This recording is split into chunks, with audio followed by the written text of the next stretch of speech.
All right, this is the third and I guess final look at these ad tech companies. I've got the ones that we identified, AdTheorent and Innovid, and I included Taboola in there just for good measure. And I added a few of the household names, I guess, in this space. And it's tough to pick a winner here. They're all down a lot, as you can see, 50 to 60% or so, the three of them. So they're all trading around, between 250 and 350.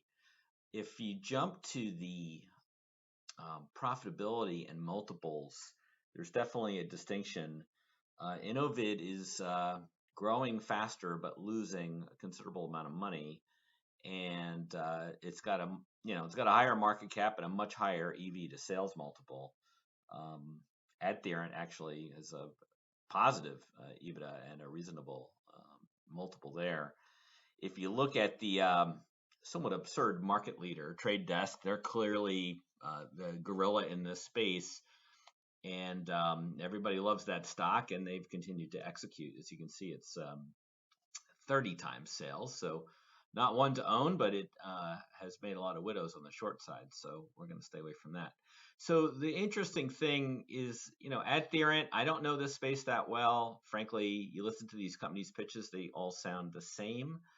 The AI-based approach is very similar to a company called Criteo, which went public here a while back. And, as you can see, they trade at a pretty low multiple. 5 times EBITDA, less than half time sales. So that's maybe the cheapest one in the group, but it's an impressive AI-based targeting mechanism. But maybe they've missed a couple of technology turns in terms of the last few generations. Let's see. I don't know what else to say here. We can look at the warrants again. They're of course cheap because the stocks are cheap. I still think you're better off buying the equity.